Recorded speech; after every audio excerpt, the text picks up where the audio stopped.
We're involved in a series of votes today, so there'll be a lot of back and forth. They're supposedly 10-minute votes, but I would advise the witnesses, if St. Peter ever says to you, you have 10 minutes to live, you should respond, I'd like it to be during a 10-minute Senate vote, because that'll give you a lot more time.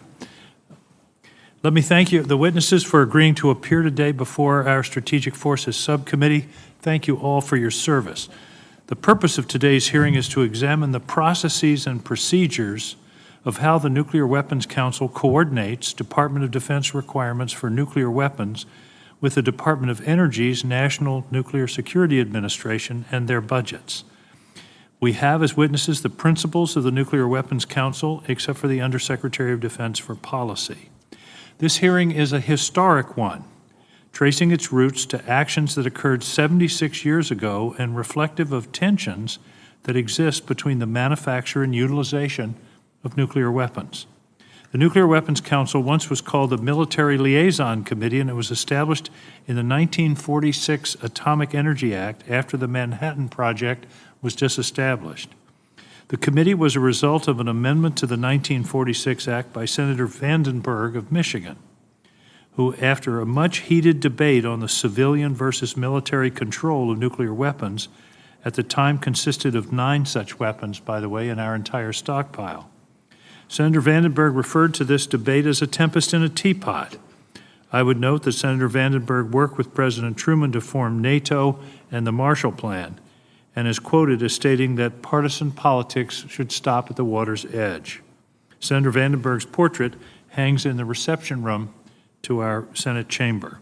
Section 2C of the 1946 Act authorized the Military Liaison Committee to be staffed with representatives of the War Department and the Navy. It directed the civilian commissioners of the Atomic Energy Commission to advise and consult with the committee on all atomic energy matters which the committee deems to relate to the military applications and the manufacture or utilization of atomic weapons. The provision then goes on to state that if the committee at any time concludes that any action, proposed action, or failure to act of the Commission on such matters is adverse to the responsibility of the Departments of War or Navy, the committee may refer such action or proposed action to the Secretaries of the War or Navy. If the Secretary concurs, they may refer to such action to the President, whose decision shall be final. Amazingly, that debate, which Senator Vandenberg referred to as a tempest in a teapot, still occurs today. The Military Liaison Committee was renamed the Nuclear Weapons Council after the 1986 Blue Ribbon Task Force on Nuclear Weapons Management found that the Department of Defense and the Department of Energy should be coordinating more tightly on nuclear weapons programs and budgets.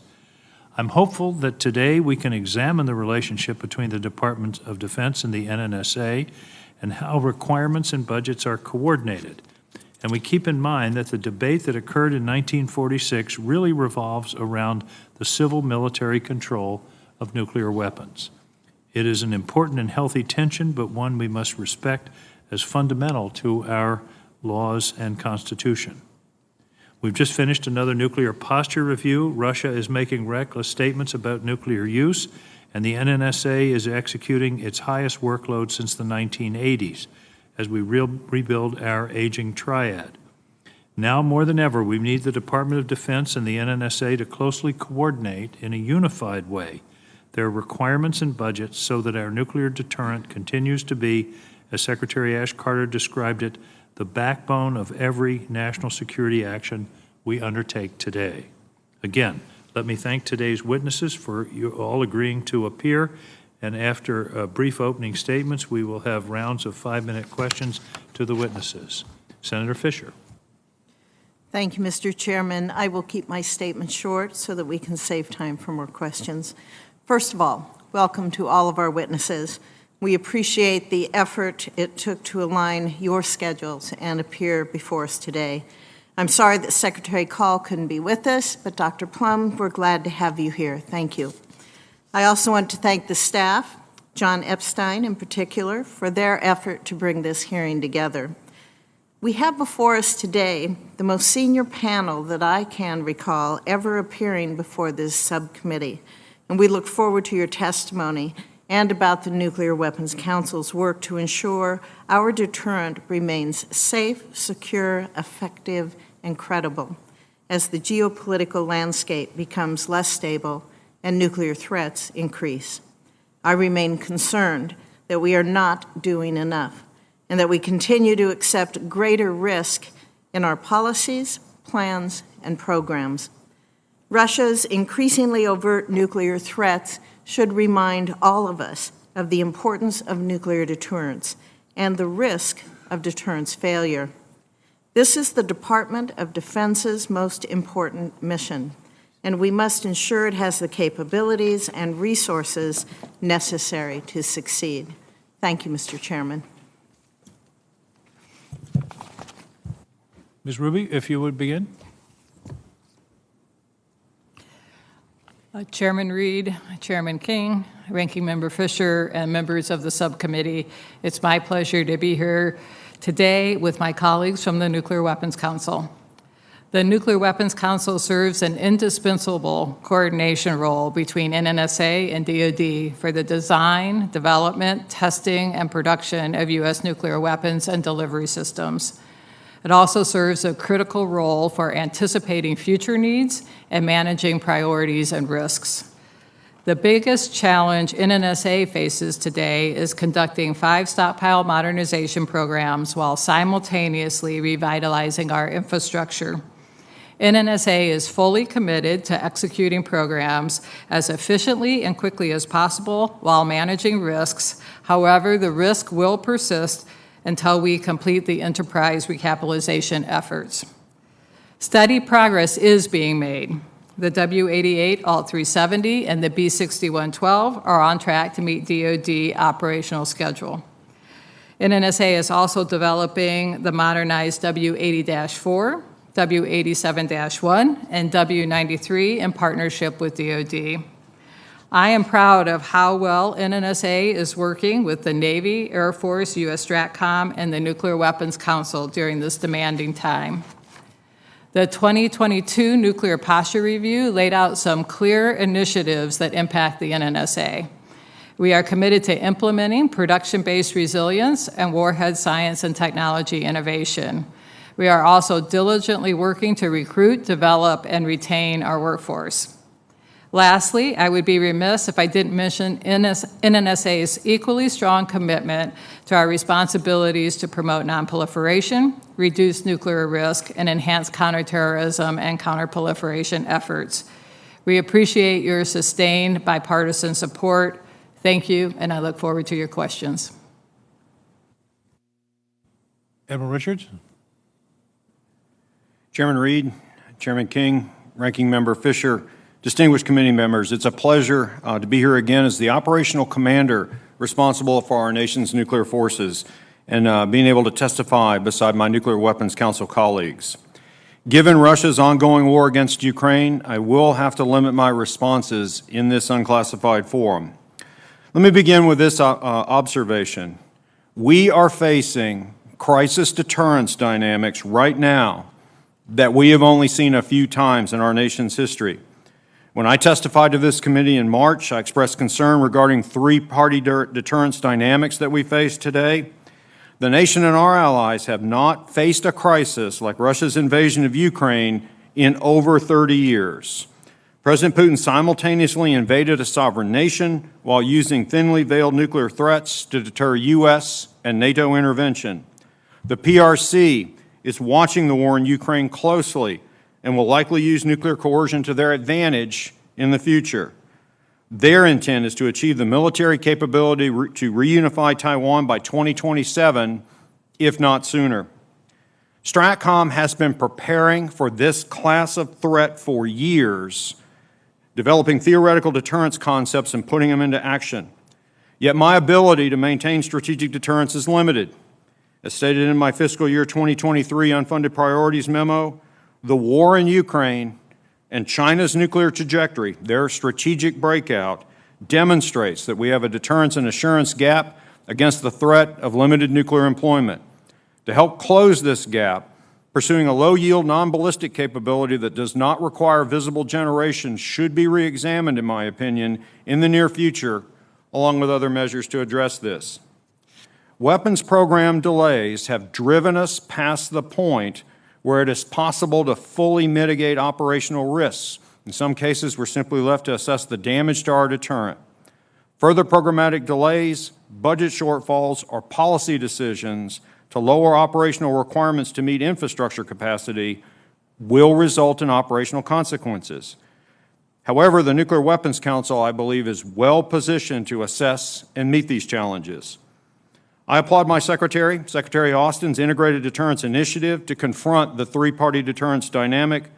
However, I ask us not to forget that the foundation of the nation's integrated deterrent is a safe, secure, and effective nuclear enterprise. Without this foundation, integrated deterrence simply doesn't work.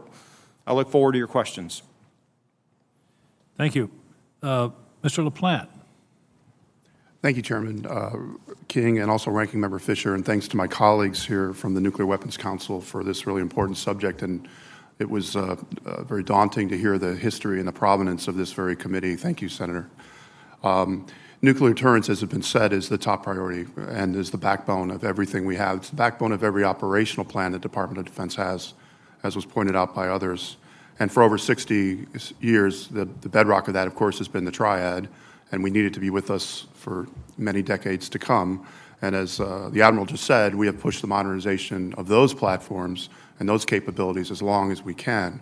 So in addition to having the 5 programs that the Administrator just talked about, the 5 programs of the Stockpile that are being modernized, we are modernizing or recapitalizing 3 legs of the triad at the same time. As you all know, Columbia-class, SSBN, the B-21 bomber, and the GBSD ICBM replacement. So we're doing a lot right now because we have to, in many ways, because we've waited to do this as a country. So if there ever was a need for a Nuclear Weapons Council, I would think it would be today and with these colleagues here. As you know, they play a critical and unique role in the deterrence mission and have all the purpose that the chairman mentioned in his opening remarks.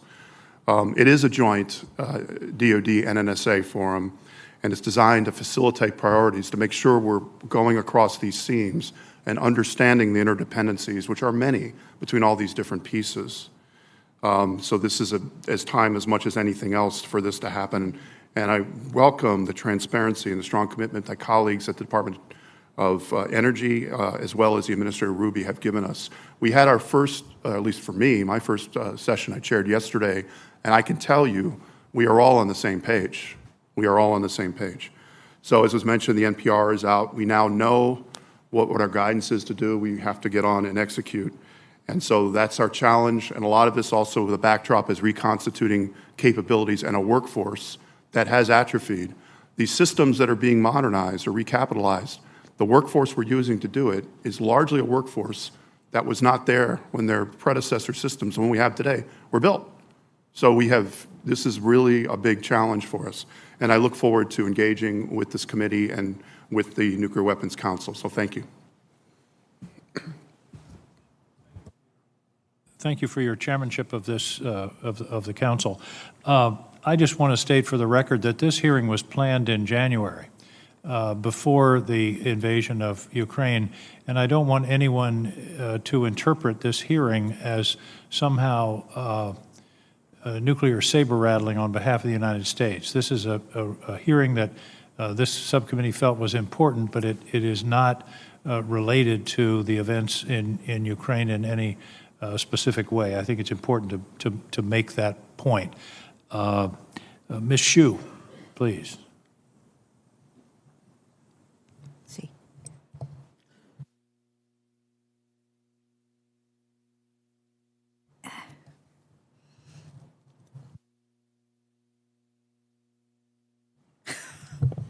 Sorry. Chairman King, can you hear me? Yep. Yes. Okay. Please get. Thank you. Okay. Chairman King, Ranking Member Fisher. A little closer to the...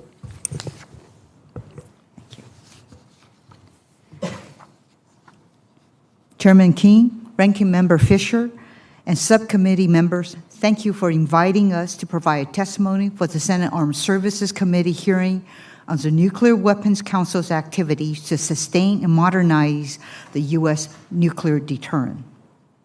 I'm honored and proud to be seated beside my other distinguished council members and to represent all of the incredible military, civilian, laboratory, and contractor personnel that carry out the work of ensuring our nation sustains a safe, secure, reliable, and effective nuclear deterrent.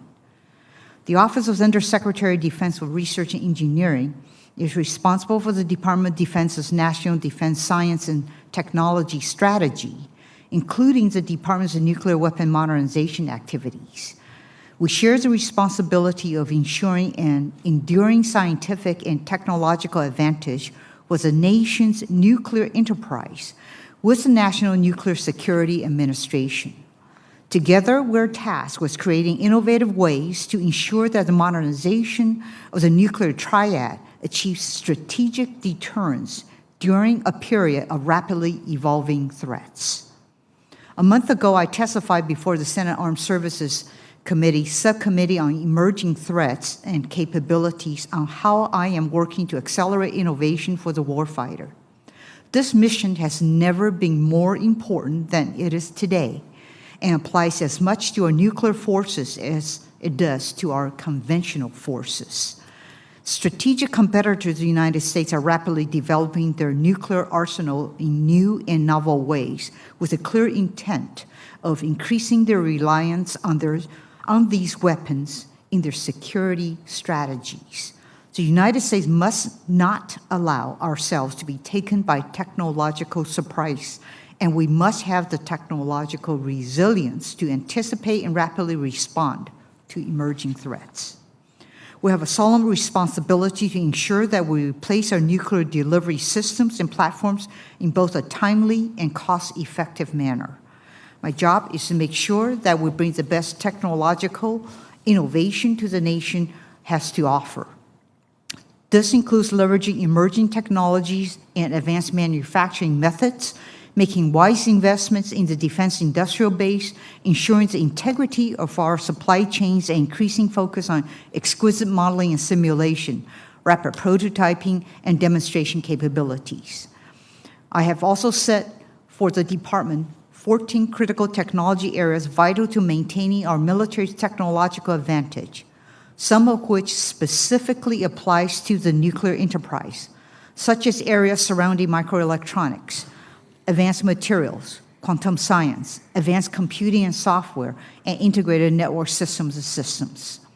The Department of Defense is also committed to investing and retaining a highly skilled nuclear science and technology workforce.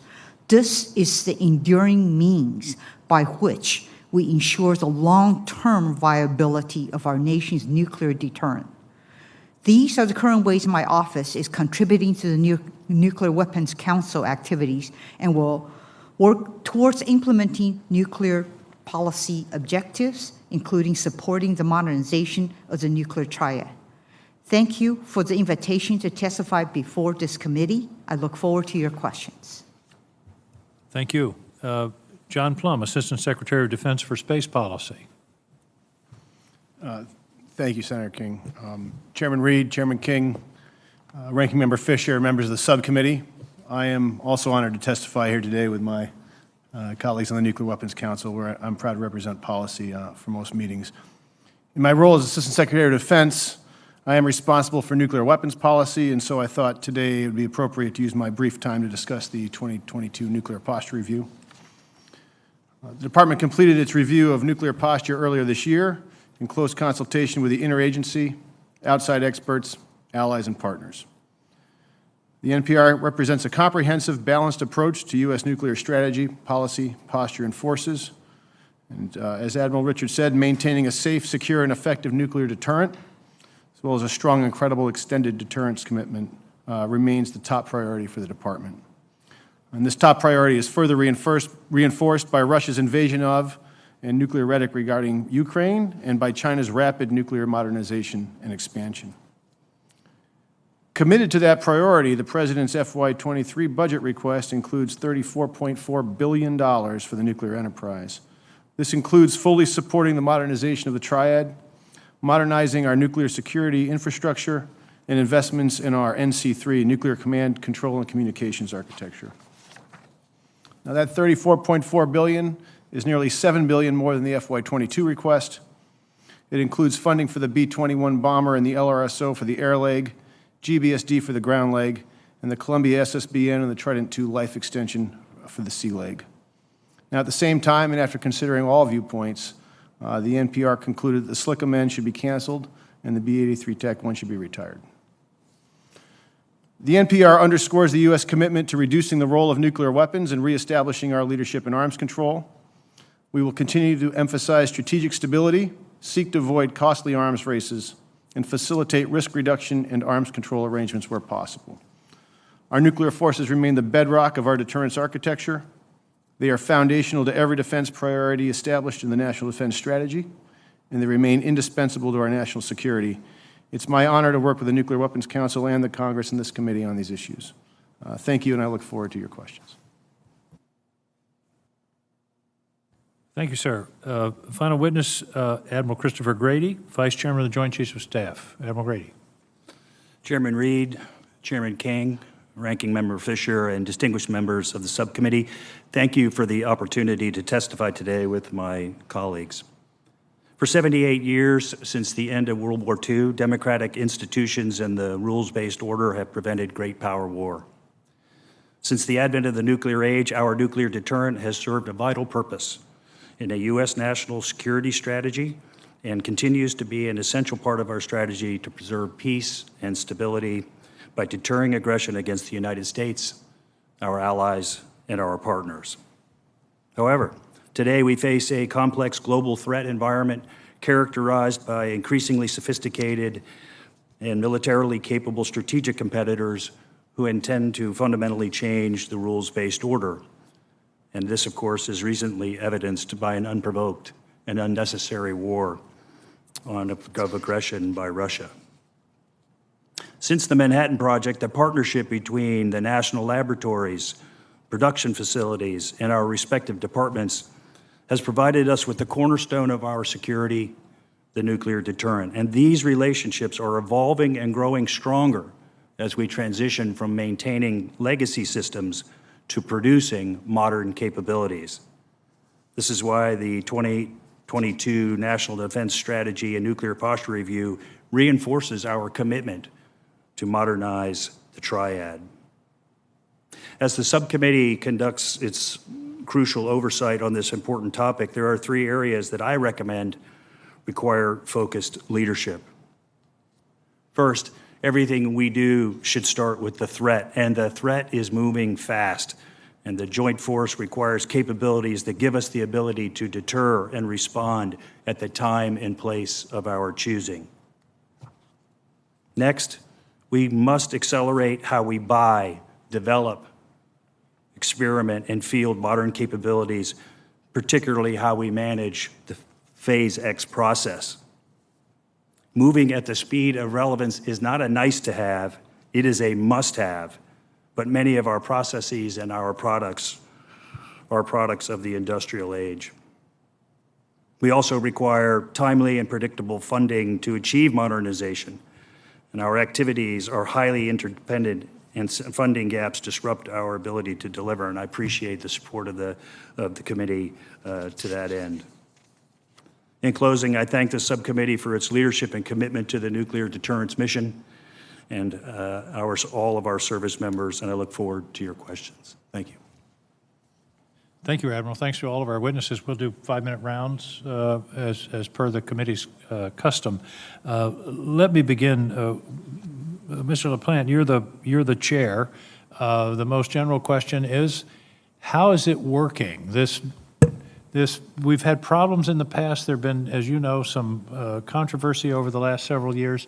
Do you feel that the budget process this year between NNSA and the Department of Defense worked as it should? Was it vigorous but smooth? Yeah, thanks for the question, Mr. Chairman. Yes, it's my understanding, and I've done a lot of talking in my last couple of weeks and listening to a lot of my colleagues, and including on this group, that it was quite thorough and robust, the work of the NWC in reviewing the budget. And in fact, it was chaired by my colleague who's actually here behind me, Honorable Rosenblum. And it was very thorough and complete and went through, I don't know, several months of it and seemed to end up in a place where I think people felt pretty comfortable that we had looked at things with a good degree of fidelity and of course concluded the adequacy of what we were trying to do, but also agreed with the NNSA conclusion about the getting to 80 pits per year by 2030 as not being, at least as of today, appears to be possible. So it appears, and again, as I mentioned in my opening remarks, I chaired my first meeting yesterday, and I could just say from that meeting, but who knows? It was we all are on the same page. I would say. I mean, we're also struck by the enormity of what we have to do. I mean, again, we don't have time to bicker, and we don't have time to go into silos now. We just don't have the time. And everything is so independent. It's really a triad of modernization. It's the triad, the delivery. We're modernizing all three legs.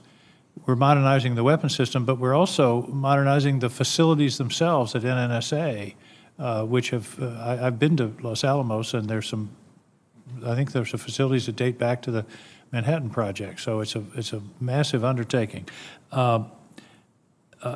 Admiral Richard, you touched on this, I think, in your testimony, and we're talking about deterrence.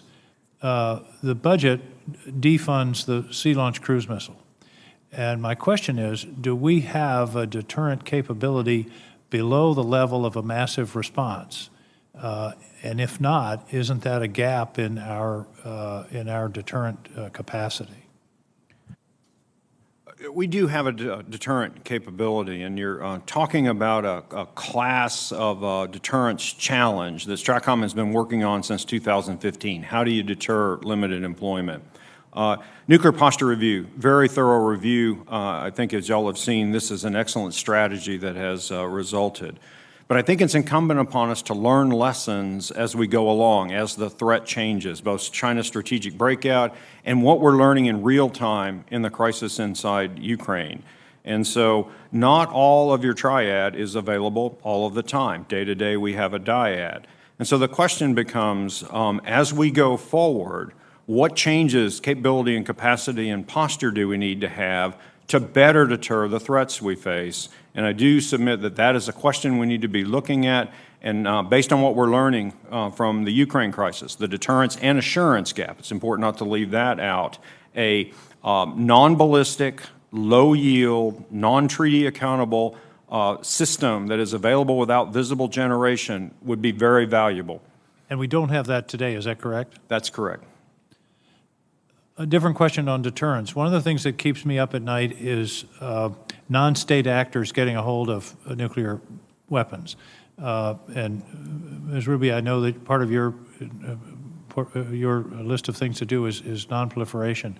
The problem with terrorists having a nuclear weapon is that deterrence doesn't work with them. They don't care too much about dying, and they don't have a capital city to be worried about. And I just commend to all of you, and perhaps I can submit this question for the record, particularly you, Admiral Richard. I'd like some thinking about how we deter, how do we deal with the risk of a proliferation of nuclear weapons to a terrorist, to non-state actors, for whom the theory of deterrence doesn't really apply. Final question, quick question, and Ms. Ruby, you may want to talk about this later.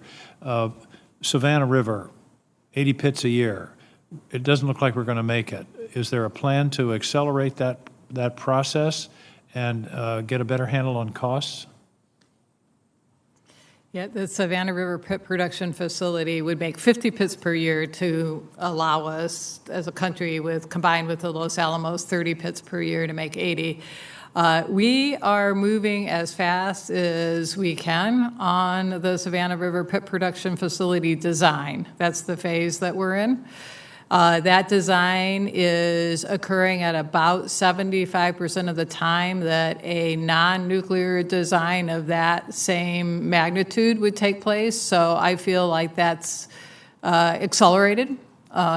When the design is complete, we'll begin construction. When the construction is complete, we'll begin trying to make pits at rate. So we have multiple steps. We will try to accelerate each of those steps. And in fact, we are hoping to begin to do some pre-buys of long lead items to prepare for the construction phase now. Thank you. Senator Fisher. Thank you, Mr. Chairman. Admiral Richard, I'd like to ask my first question of you, and it's a repeat of what Chairman King asked. You reported to us last year in your prepared statement, you said speaking of SLCM, without this capability, adversaries may perceive an advantage at lower levels of conflict that may encourage limited nuclear use. Is that still your view? Senator, it is. And you believe that we have a deterrence and an assurance gap without SLCM, is that correct? Senator, I do, and what I would add is that one of the takeaways, I think, from Ukraine is there are certain scenarios that were judged to be highly improbable that have now materialized in front of us in real life. And I think that requires us to go back and reassess some of the decisions we've made in the past. Do you believe that the NPR that just came out recently from the administration, does that provide the department to have conversations on not just the threats that are out there, but also on the needs that this country must have to defend the homeland? Senator, I think it does. The NPR has produced, in my opinion, a very good strategy. I think as we implement the NPR, what we have to do is take that strategy, and then as threats change, right, and I would refer to China's strategic, we don't know where China is going to wind up in capability and capacity. We're learning probabilities are different based on what we're seeing in Ukraine, and the NPR calls for that. The next step is to actually implement that process and ask ourselves what posture, what capability, what capacity do we need to execute that good strategy. And do you feel confident that you and other members of the department and the military will be able to express those views in a very thoughtful manner, and the confidence in the administration and the possibilities of looking at change? Senator, I'm certainly asking for that. Thank you very much. Admiral Grady, your predecessor, General Hyten, testified in support of SLCM many times. He was quoted in one of his appearances before this subcommittee. He said, "My job as a military officer is to look at the threat, understand the threat, and propose capabilities to this body to deliver to the military so that we can respond to any threat that exists. It's all about the threat." Have the threats changed, sir? Yes, ma'am. First of all, Would it be your best military advice to at least continue research and development on the capability that we have with SLCM? I am aligned with the chairman on this and have been consistent with my testimony and with his in that it's all about providing the president options against a broad series of contingencies. And in this respect, then, I am in favor of continuing to assess and evaluate the SLCM going forward. Thank you, sir. Dr. Plum, welcome. In Section 1641 of the FY22 Defense Authorization Bill, there is a requirement that the department submit the analysis of alternatives conducted for the sea-launched cruise missile. When will that be submitted? Yeah, thank you for the question. My understanding is within a matter of days. I think they're putting together the cover letter and the rest to send that AOA over here. Okay. The Nuclear Posture Review, it estimates the total cost for the SLCM program. Can you provide us with a written breakdown of that cost estimate in the future, please? Thank you. To the extent that it's available, again, I have not been briefed on the AOA. To the extent it's available, absolutely. Okay, thank you. Dr. Plum, maybe this is for you. Over the next 8 years, China is expected to quadruple its stockpile, and Russia's arsenal, which already exceeds our own, is also expected to grow further. While this NPR recommends continuing the replacement of our aging delivery systems, this essentially recapitalizes a force that's sized and configured along the lines of the 2010 New START Treaty force structure. Is this administration's view that all the developments we've seen, for example, China's crash, nuclear buildup, Russia's violation of INF Treaty, that they don't have any real impact on U.S. nuclear posture and the modernization plan initially conceived of in 2010 is sufficient? Thanks, Senator. China's breakout, if you will, but certainly their advanced modernization of their ICBMs and their nuclear posture overall is clearly concerning. And as you well know, Russia's intent to include nuclear weapons throughout its forces almost at every level is also of concern. I would just point out two things. One, the three-body problem we're about to face here, or are facing even now, is new, and it's going to require serious consideration, and I don't think there's a single person in the administration on any side of these issues that doesn't realize that and think that this is a problem that's going to require continued introspection and review. And the second thing is, not everyone values nuclear weapons at the same level. Each country has its own approach. I think we've seen Russia's conventional forces is even weaker than certainly they imagined and than we imagined, and that explains further their over-reliance on nuclear weapons. I don't think we need to match them one for one or yield for yield to be able to deter each adversary. The 2010 plan, though, that didn't really consider China. You know, China's buildup was after that. How would you respond to that? I'd say you are correct. China's acceleration here was maybe thought of, but certainly not as direct of a threat to us right now. I think we are postured to deter both, but all of these things require continued reevaluation of the threat and a reevaluation of posture. I will just, the one thing to note, of course, and this council is the place to address this, is we have a huge bow wave in modernization coming just for these things in the triad that we need. $34.4 billion is not the smallest, or not the largest number. There are larger numbers coming.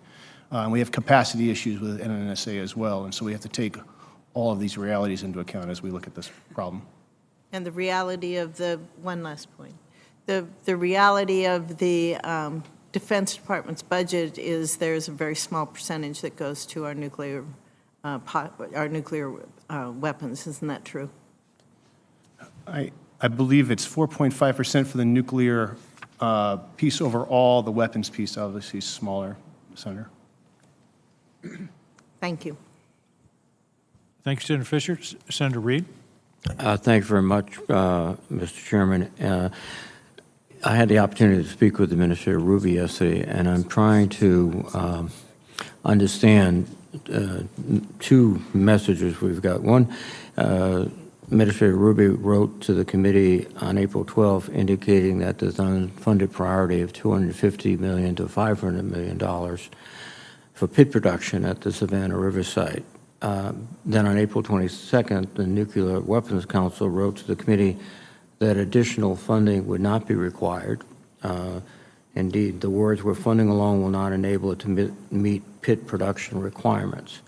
So at least in my mind, there appears to be a discrepancy between what NSA is saying and what the Nuclear Weapons Council is saying. So let me begin with Secretary LaPlante and then ask Administrator Ruby to comment.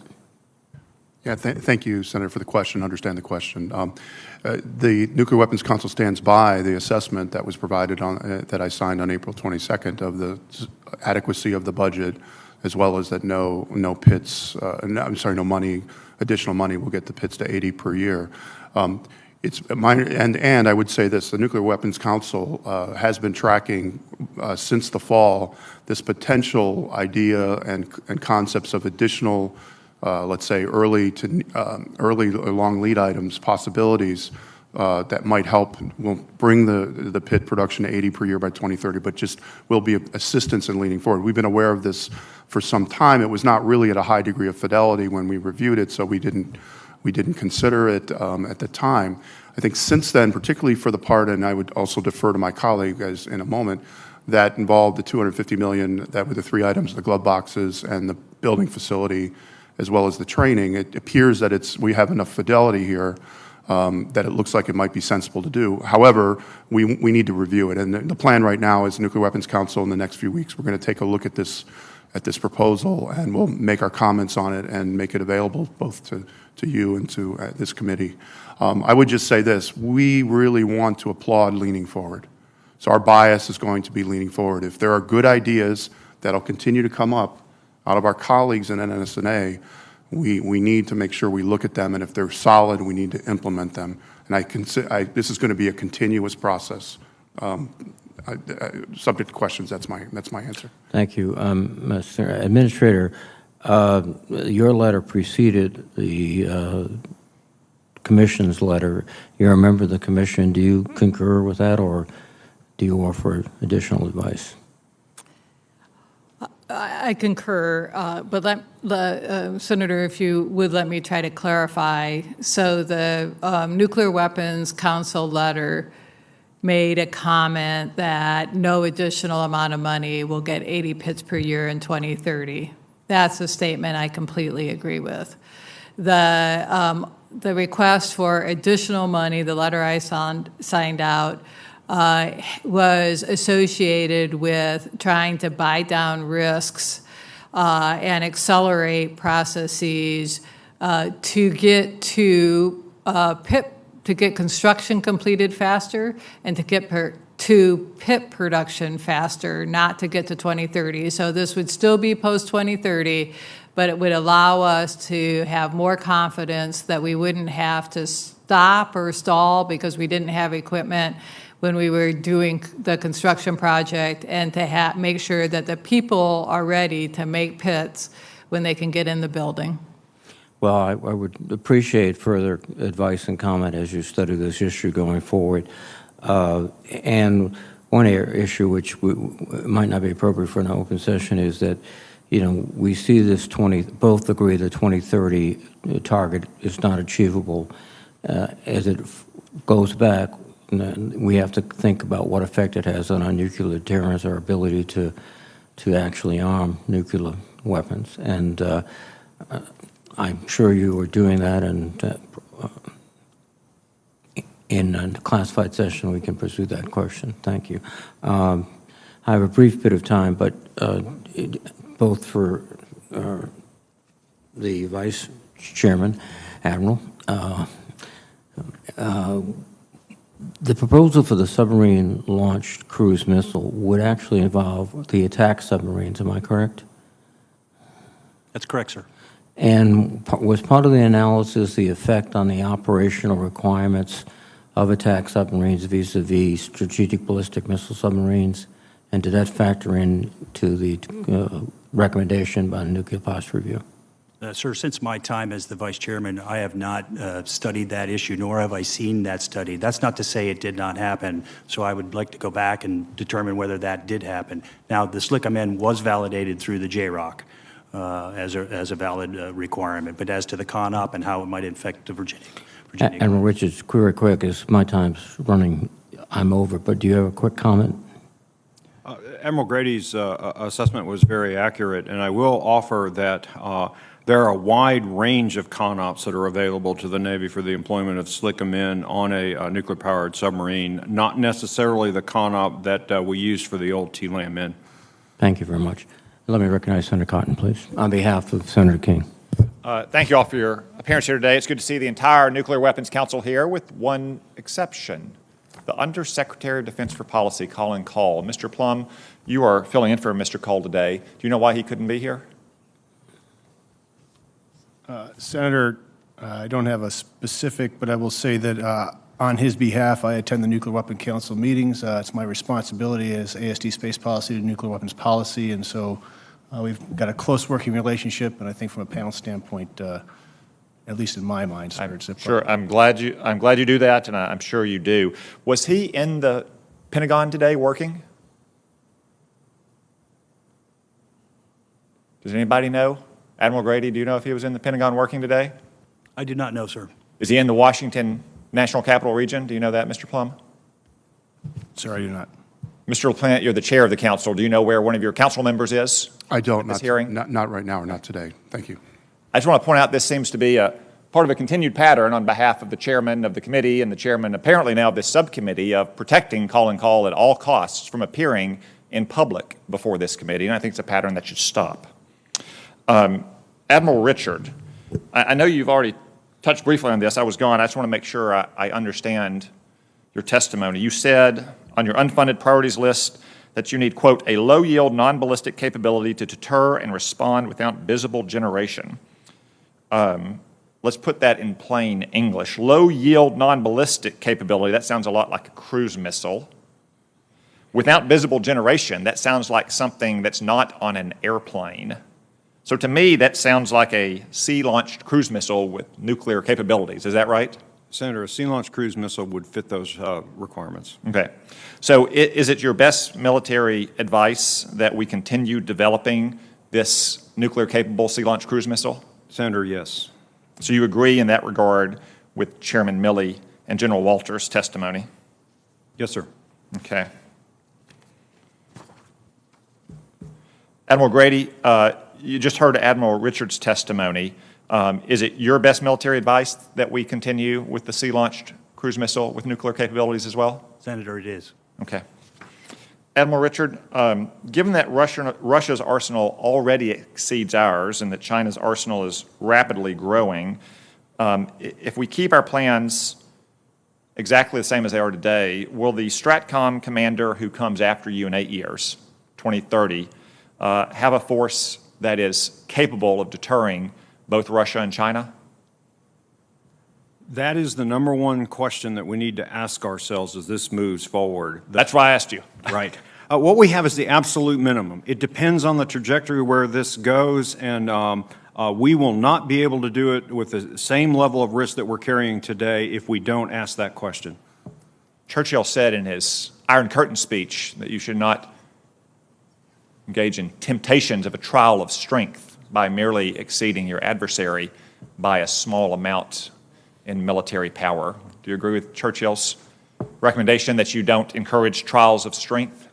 I do, but I would also point out, look, it's not necessary to match your opponent weapon to weapon. We have a good strategy. You have to have sufficient capability to execute that strategy as the threat changes, and that's the question that Triad is the minimum. We're going to have to ask that question going in the future to execute the strategy. How many road mobile and rail mobile missiles does Russia have? Senator, I need to give you that answer in a classified forum. Let me ask you this. Do they have road mobile and rail mobile missiles? They have road mobile missiles, yes. Okay. What about China? China has a significant number of road mobile missiles. Okay. How many road mobile and rail mobile missiles does the United States have? We do not have any. Oh, we don't have any at all? No, sir. So that's yet another capacity that we have refrained from developing over the years for justifiable reasons, I understand.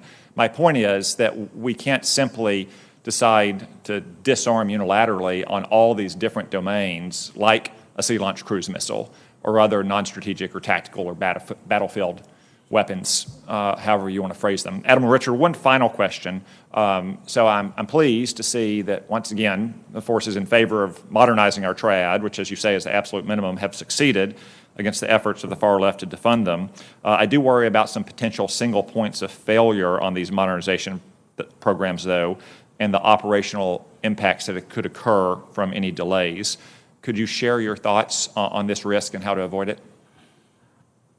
First, Senator, what I want to offer is 3 STRATCOM commanders in a row have come here and said we have no margin.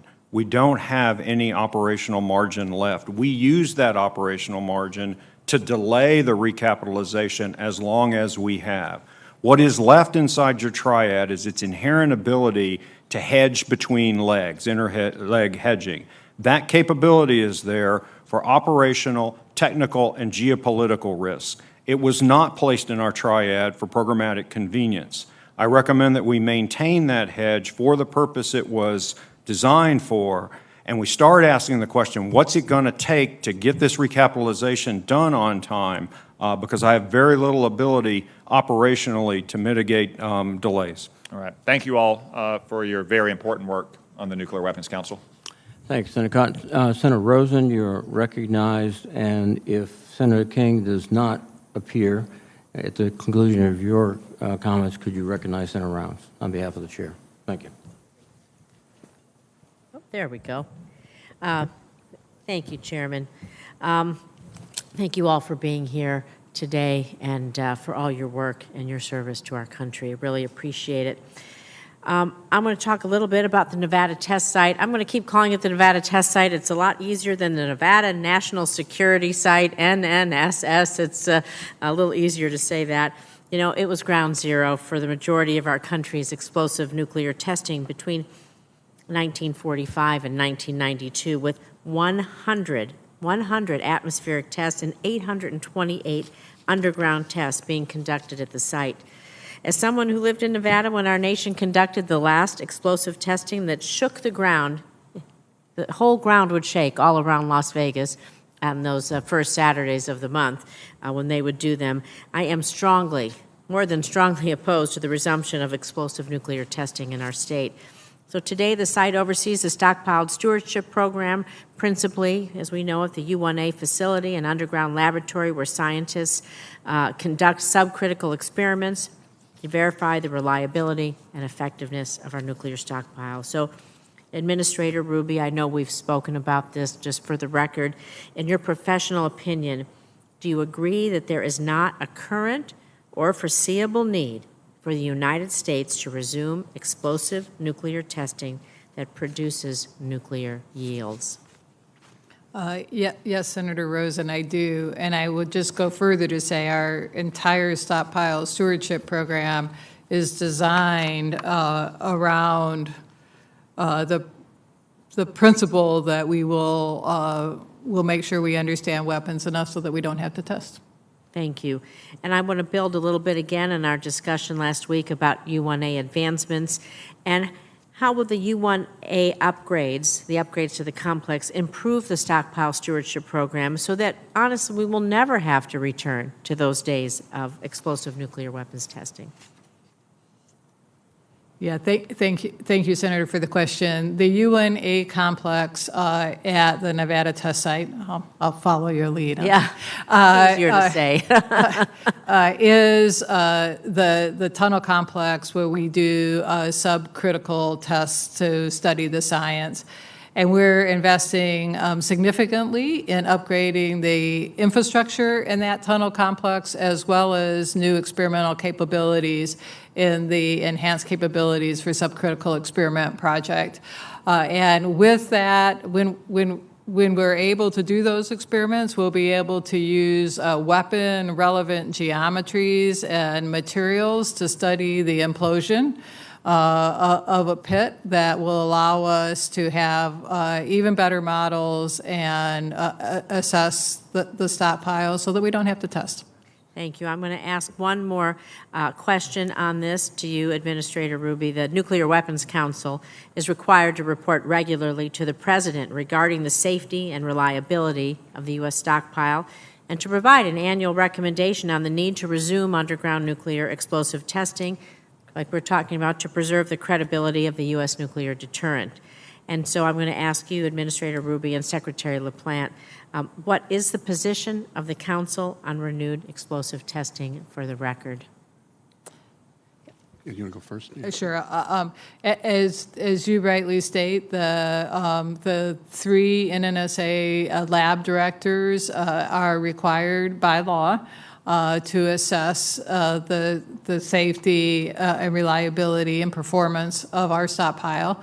And to specifically address whether or not we need testing at this time.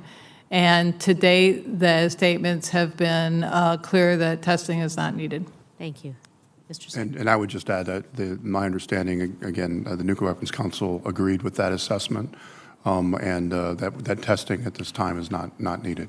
Thank you. I appreciate that. I'm just going to ask quickly about the FY21 NDA included a provision designed to ensure that the Nuclear Weapons Council has an opportunity to review the test site budget early enough so it can determine whether the budget adequately supports DoD requirements, requires the Secretary of Energy to submit the proposed budget to the Council prior to submitting it to OMB.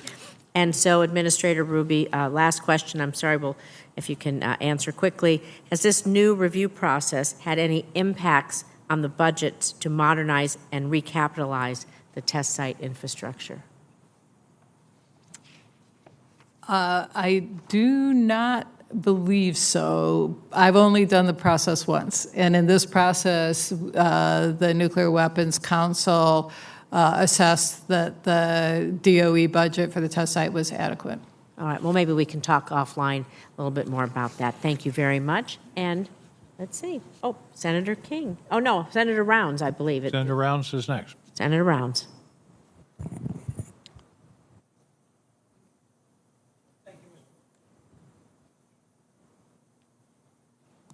Thank you, Mr. Chairman. Admiral Richard, well, first of all, let me just say thank you to all of you for your service to our country, and I think it is very special that the entire council be here today. This is a very special opportunity for us. Admiral Richard, in August of 2021 at the Space and Missile Defense Symposium, you described China's explosive growth and modernization of its nuclear and conventional forces as breathtaking. You went on to caution, make no mistake, China's strategic breakout is cause for action, and that we need to understand what we are up against. Now, I'd like to just have you share with us, or to describe in plain and as simple English as we can get to, as I call it, third grade level here, as the U.S. Stratcom commander, what it is that we're up against, so that the American people clearly understand how grave this threat truly is, and to assure that we continue to pace this growing threat with our own capabilities for ourselves and our allies.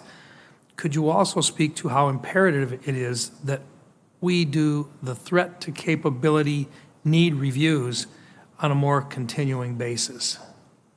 Senator, let me start by trying to characterize the speed this way. When I first testified 2 years ago, the great debate was whether China was going to double its stockpile by the end of the decade. That's already happened while I've been the commander of U.S. Strategic Command. Details that you would like to have. The biggest and most visible one is the expansion from 0 to at least 360 solid-fueled intercontinental ballistic missile silos. Significant growth, and this has occurred over the course of just a few years. Doubled number of road mobile missiles. China now has a true air leg, nuclear capable with their H-6N bombers and an air-launched ballistic missile. They're now capable of continuous at-sea deterrent patrols with their Jin-class submarines from protected bastion in the South China Sea, and more are coming. They have a true nuclear command and control system. They're building a warning system. They aspire to launch under warning, launch under attack capability. They've raised the readiness of their forces. They have a substantial number of theater range systems, many of which are nuclear, which have no role in a true minimum deterrent, no first use policy. They're changing their command and control, and this is before we even get into the novel weapon systems. The most public one of those was the fractional orbit bombardment system that has an unlimited range, can attack from any azimuth, and comes down in a hypersonic glide vehicle with great performance. No nation in history has ever demonstrated that capability. And Senator, the rest of the details are actually in my written posture statement, but that's why I describe this as this is easily the biggest expansion in China's history and rivals the biggest expansion of any nation in history, including us and the Soviet Union back in the early 60s. And just for the record, they are continuing to produce nuclear weapons to fill these expected weapon systems at an ongoing and very rapid rate. And I don't know whether we can talk about how quick it is, but it is at a very significant rate, correct? Senator, yes. The bottom line, what I've directed my staff at Stratcom to do, and you're right, the details are classified. Whatever the intelligence community tells you about what China's going to do, divide it by 2 in time, and you'll probably be closer to what happens. Thank you, Admiral. Administrator Ruby, this is the lead-in to the question that I would have for you with regarding our ability just to produce plutonium pits. Earlier, you mentioned that we're not going to make the 80 pits per year goal by 2030, which is what the statutory requirement is. If we're not going to, and recognizing just in terms, not even what all of our near-peer competitors are doing, but just what China alone is doing, would seem to me that if we're not even going to make this number, what's our plan B? Yeah, thank you, Senator, for that question. The first thing that we're doing, and we're actively working this in the Nuclear Weapons Council right now, is what can we do to have a safe, secure, reliable, and effective stockpile in light of what we think we can practically do in terms of making pits. We'll look at that carefully. There may be options, but we're in the middle. We're in the middle of that study. I just want to remind you that we're making new pits because we're concerned about pit aging. We don't want to put old pits in new weapons. If we think in the 30 years those weapons will be in the stockpile, they may have aging problems. But we don't know for sure that they will have aging problems because that's a science problem that's very difficult and that we're studying at NNSA. So one option. If I could, what you've suggested then, and I'm out of time, but I would just say one of the options for Plan B is that we either rejuvenate or we continue to use existing pits that we already have in inventory. Right, reuse pits. Thank you. Mr. Chairman, I'm out of time. Thank you. Thank you, Senator Brown. Senator Warren. Thank you, Mr. Chairman. So it's no secret that I think our nuclear modernization program is unsustainable and dangerous. I wanted to see significantly less emphasis on nuclear weapons in the national defense strategy, but the Biden administration made the right call in canceling the sea-launched cruise missile known as the SLCM or SLCM. A low-yield nuclear weapon launched from ships duplicates capabilities we already have and undermines the Navy's conventional mission. Even after eliminating this missile, however, our nuclear modernization program is still incredibly expensive. The Congressional Budget Office estimated that it would cost $1.7 trillion. And I suspect we're going to find out that that estimate, once again, is far too low. But we've been hearing a tremendous amount today from my Republican colleagues who somehow think we are still spending too little on nuclear weapons and the process of producing them. So let's just see if we can clear something up. Admiral Richard, we've discussed this before, but to confirm again, was Strategic Command fully consulted and able to fully participate in the nuclear posture review process? Senator, as far as the process inside the Department of Defense, yes. And I'll also point out Ukraine and the crisis that we're in happened after the nuclear posture review. All right. But you were part of this whole review, right? I was, Senator. All right. And I know that we have to make tough calls, especially to make sure that nuclear weapons spending doesn't cannibalize our conventional capabilities. The Navy said that pursuing SLCM would be, quote, unquote, quote, cost prohibitive. That's the description from the Navy. Our nuclear weapons modernization plans include constructing new plutonium pits, which produce the radioactive raw material we need for nuclear weapons. I remain concerned about the costs and the risks in the pit production program, which is already far behind schedule and far over budget. So, Administrator Ruby, both Admiral Richard and your deputy have told this committee that throwing more money at this problem isn't going to get us to our original goal of 80 pits per year by 2030. The Nuclear Weapon Council has also concluded that additional funding simply will not get us there. So Administrator Ruby, despite the fact that more money won't solve the fundamental flaws in this program, your unfunded priorities list, the wish list that you submit to Congress on top of your $21.4 billion budget request, includes an additional $500 million more dollars for pit productions. Is that correct? It is. So, Administrator Ruby, when you were before this committee last week, you couldn't even tell us how much the pit production program would cost.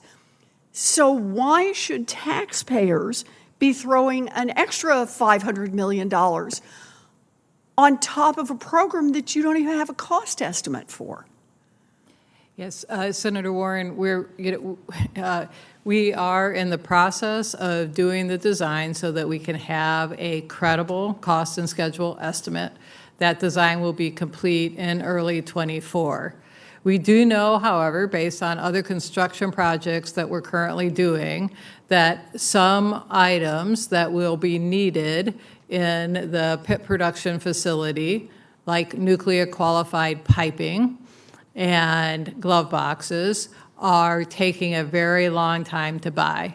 So the request for additional monies has to do with procuring the long lead, some of the long lead items that we'll need, so when our design is complete, we can do construction at the fastest possible pace. You know, I just have to say, it was your opening line there, when you said yourself just now that you don't have a credible estimate and that you're hoping to have a credible estimate at some point in the future. I got to say, I'm really unhappy to have to tell taxpayers that you get $500 million on something for which you don't have a credible estimate yet on what you're going to need, because the credible estimate actually may guide whether or not we decide to do this program and how we do this program. So saying, but go ahead and throw an extra $500 million in right now just in case is troubling. Now look, I realize I'm out of time. Dr. LaPlante, I'm going to submit some questions for the record for you on where you see the most programmatic risk for the department in this. We can just go back and forth over that when we're not on the clock. You know, we're talking about spending trillions of dollars, and the American people truly, they want to spend what it takes to keep us safe. But when you can't answer basic questions about these programs, it does not inspire much confidence that this is the number that we should be supporting. So, thank you, Mr. Chairman. Thank you, Senator. We're going to have a short second round for those of us who are wishing to follow up. Secretary LaPlante, give me an assessment of where the GBSD program is. Are we on budget, on schedule? This is a big new project, and we don't want surprises. So, how do you feel about where that project stands right now? The Sentinel? Senator, I'll start with a caveat that I'm doing a deep dive in the program probably in the next 1 to 2 weeks. The last time I did any bit of a deep dive, I would say as a citizen, whatever I was about 2 years where I was asked to look at it. So every impression I'm going to give you is what I sense. Well, when you finish that process, I hope you'll inform the committee of your assessment. I will, but I will just say, as you know, they're somewhat early, 1 to 2 years into engineering, manufacturing, development. They're trying to get to a first flight. I would say of the 3 legs and where they are in their EMD, they're the earliest along. So that means there still is significant risk. What are the risk areas? The risk areas are rad-hard electronics. The risk areas are the infrastructure and all the rest of it. And I intend to look into it, and I will give you that assessment of where that is. I'm going to do a deep dive on all 3 of the legs, but I'm starting with GBSD. I'd appreciate having that as soon as you have it available. Yes, thank you. As part of this hearing, I'd like to submit for the record a chart that has been prepared by staff that tracks the financial history of the nuclear enterprise. In 1962, the total triad expenses was 17% of the defense budget. In 1984, it was 10%. Before the modernization program that started a few years ago, it was about 2.7% of the defense budget.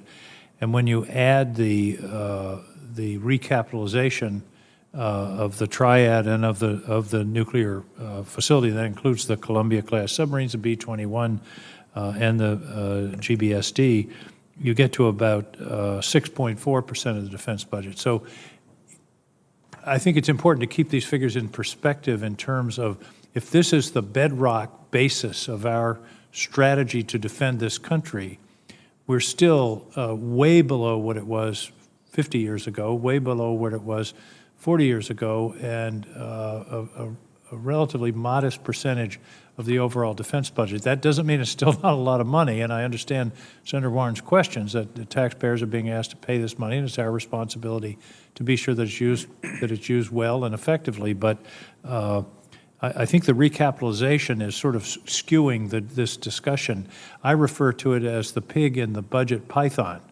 It's a very large expenditure that we're going to have to cover over a few years, frankly, in part because we've put off that expenditure for a number of years, and we're having to do all three legs of the triad at once. So I think that's an important perspective to have on the record of this hearing. A final question, and Administrator Ruby, I think this may be to you, although if others have an answer. It's a little puzzling to me. Apparently, China is expressing no interest whatsoever in any arms control, nonproliferation, even discussing it. They're just racing toward a very significant, and I suspect for them, an expensive nuclear enterprise. Why is that? Why can't we engage them in some mutual discussions that would assist both countries? And of course, once we get through what's going on now, re-engage with Russia on these issues. Nonproliferation is in everyone's interest, it seems to me, and cutting the expense of these programs is what led to the agreements 20 years ago. Yeah, Senator King, your inclination on this is the same as mine. I do. First, let me just say it's the primary responsibility of the State Department to engage in those dialogues.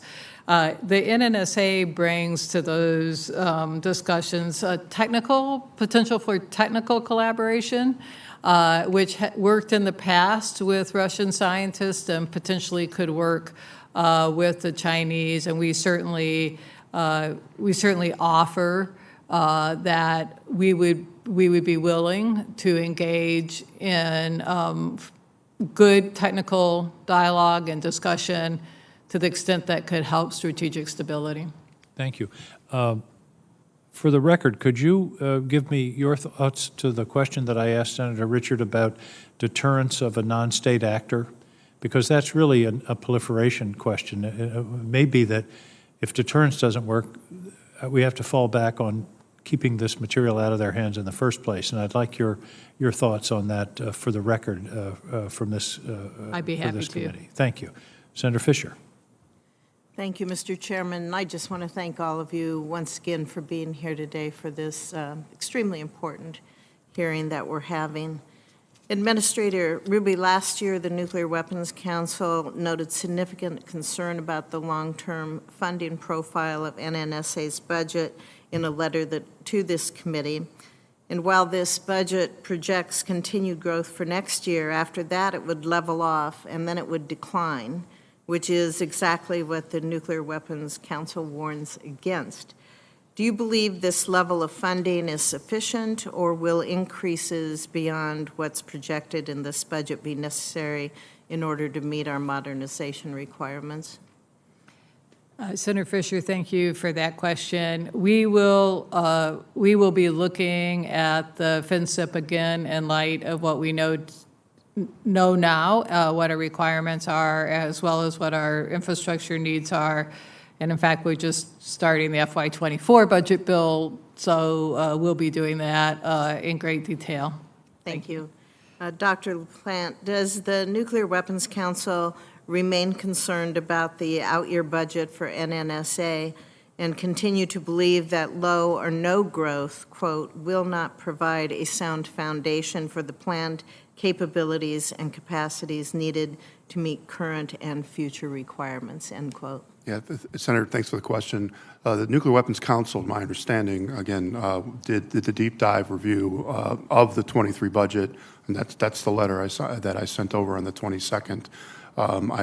I believe, as the 24 budget starts to be built, we're going to be brought in and do the same thing again, and we will comment on whether we have concerns, just as we should, as the law provides. Thank you. Thank you very much. I understand that Senator Reid discussed the plutonium pit production and NNSA's request for additional funding, but Administrator Ruby, your unfunded priorities, which have been referenced here, the letter indicates the request contains $500 million shortfall in funding for pit production. I appreciate you making the committee aware of this and your clear testimony that these additional resources would help minimize any delay in achieving the target of 80 pits per year. I'd like to ask the rest of the panel their views on this.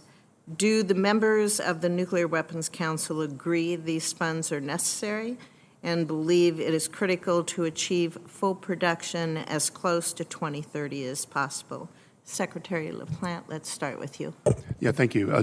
First, just as a formality, that as the chair of the Nuclear Weapons Council, we have not formally reviewed that, and we will, and we intend to do it in the next couple of weeks, and we will provide to you our assessment as a council.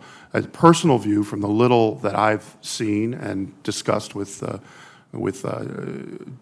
administrator, it appears, at least for the three items that she's identified, and she talked about this earlier in this hearing, of long lead items, they seem very sensible. And as we find, as the NNSA finds other things that are sensible to do, I think we need to investigate them and not make it a static process. We should be asking for these ideas all the time. So I defer to my colleagues for the rest of their reviews. Okay. Madam Secretary, did you have a comment on this?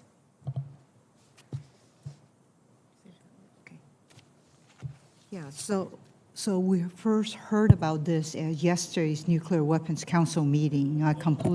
Little closer to the mic. Sorry. We're a long ways away from it. Sorry. How about this? Very good. Okay. So we first heard about this detail yesterday at the Nuclear Weapons Council, and certainly what Administrator Ruby talked about made a lot of sense. There's long lead items you need to buy when you do construction, so you don't stop the construction and wait for the long lead item. So we're eager to take a look at the details of this in the upcoming weeks, just as Dr. LaPlante mentioned. Great, thank you. Secretary Plum. Yes, Senator, I just echo the same comments Secretary LaPlante and Shu have made, which is we're eager to lean forward. We'd all like to kind of look at it. I think that now that NSA's got some good fidelity on what that approach would be, I think we're all inclined to yes, but we'd like to get back to you.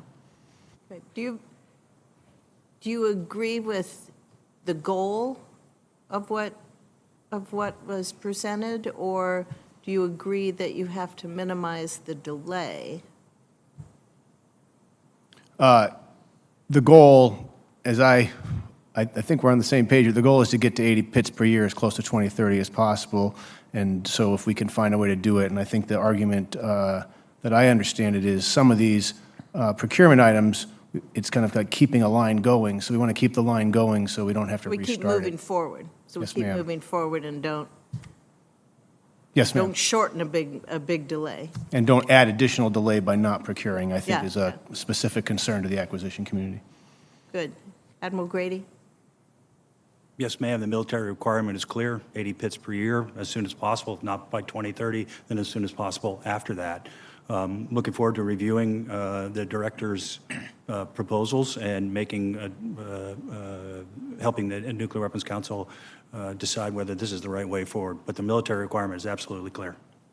Thank you. Admiral Richard, anything to add? I would just add, STRATCOM supports this or any other measure that NNSA can execute that minimizes the delay and ultimately reduces the operational risk that I'm going to have to carry because we can't meet the requirement. And I would assume the operational risks need to be discussed and classified. They will, and that, in fact, will be discussed as part of the Nuclear Weapons Council deliberations. Okay. Thank you. Thank you, Mr. Chairman. Senator Rounds. Thank you, Mr. Chairman. I think my colleague, Senator Warren, has asked a question, but I'm not sure that we've had the opportunity for a good response. I'd like to go into this a little bit. And Admiral Richard, I would begin with you, sir. Since you've been in the services, I don't believe that you've ever served at a time in which we did not have a very strong and well-defined nuclear deterrent. Can you imagine a world today where the United States did not have a clearly recognized nuclear deterrent capability that helps to keep peace in the rest of the world? Senator, I cannot, and I think it's worth a second to explain why I say that. I think so. The nuclear deterrence is foundational to integrated deterrence because no other capability to date or combination of capabilities gets anywhere close to the destructive potential of nuclear. So if you don't set the foundation of your integrated deterrent, when you are in a competition with another nuclear-capable opponent, if you can't deter their vertical escalation, everything else is useless to you. The reverse is also true. If you set that strong foundation, then using every military and other international power is actually very much to your benefit because it enables you to resolve conflict at the lowest possible level of violence. But there's a theoretical reason why we have to have a strong nuclear deterrent. See, I think sometimes because we live with it and we have always assumed that we are free because we are simply strong and economically powerful, and the rest of the world simply doesn't have the desire to dominate us, that somehow that means that we don't need the nuclear deterrent that we carry today. And because we have not had a threat to the homeland since really 9/11, and that was not a nuclear threat, I think there's a misunderstanding that somehow there is no need for this nuclear deterrent anymore. And I think the message that you're sharing, one that says the reason that we have been able to maintain our freedom is because we have had a clearly recognizable nuclear deterrent. But that also means generation after generation, we have to improve it and we have to keep up with our competition. If we had, and once again, I would defer, Admiral Richard, to you, but Admiral Grady, you are most certainly welcome to respond to this as well. Our adversaries have become better and better at, first of all, trying to defeat some of our nuclear capabilities and to defend basically not only against the nuclear, but some of our conventional capabilities as well. Would it be fair to say that if you simply said one nuclear bomb or one nuclear missile or one nuclear long-range weapon dropped from a B-52 bomber, since we could do that, our enemies would fear us? Clearly, it would not be the case. And clearly, we have to have enough weapons and modernized enough to where we can get around or at least make them think we have the capabilities of getting around them in order to maintain that deterrent, and that capability that they have is changing on a daily basis. Is that fair? Senator, yes, it is. Senator, I would just comment that the number is interesting, but it's the effect that number generates, and that is that it gives the president many options across a broad range of contingencies, and that's what drives the number. There's strong analysis and math behind that number, and that's what we need to have that credible nuclear deterrent that you and Admiral Richard have been talking about. Admiral Grady, I think you need to lay that out in a little bit more explainable terms to the American public and to this committee. What do you mean by that when you say that when you have the deterrent, the trident, that you have multiple options available for the President of the United States in order to keep peace? What do you mean by that? Yeah, Chaz, I think I'll defer to you on that one. What you want to be able to do is offer the President any number of ways at which he might be able to create an effect that will change the opponent's decision calculus and get them to refrain or otherwise seek negotiation, vice continued hostility. So ballistic versus non-ballistic. Do you want it visible? Do you want it not visible? Do you want it prompt? Do you want it to come in a long period of time? Each of those is very situational specific. My recommendation on the slick 'em in, for example, is not an effort to relitigate the nuclear posture review. It is based on the conditions we find ourselves in today. When I look at what I am able to offer to the President and ask myself, what would do a better job, lower the risk, give us more confidence in our deterrent capability, that's where that recommendation comes from. It's a specific example of the broader, that's why you want a lot of options, Senator. And one last question.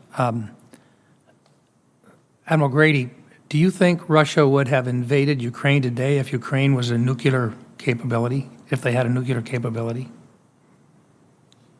I think they would have had many, many second thoughts about that as an option for them if they were facing a nuclear-armed adversary. Thank you. Thank you, Mr. Chairman. Thank you, Senator Rounds. I want to thank each and every one of you for your dedication to the country, for your sober-minded approach to these very difficult issues, for the work that you put in on behalf of the public, often in quiet and unsung ways. And I want you to know that we recognize what you're contributing to the defense of this country. The irony of nuclear weapons is that the reason we have them is that we never want to use them. And the best way to ensure that we never use them is to have them, and to have those who would commit aggression understand that this is something that has to be, as the Admiral said, part of their decision-making calculus. Evil exists in the world, and we have to be prepared to defend ourselves and our allies. And the work that you're doing is contributing mightily to that end. So I want to thank you again for your testimony today. Thank you for appearing before the committee. Senator Fisher, did you have a closing statement you'd like to make? No. Again, thank you, and this hearing is adjourned.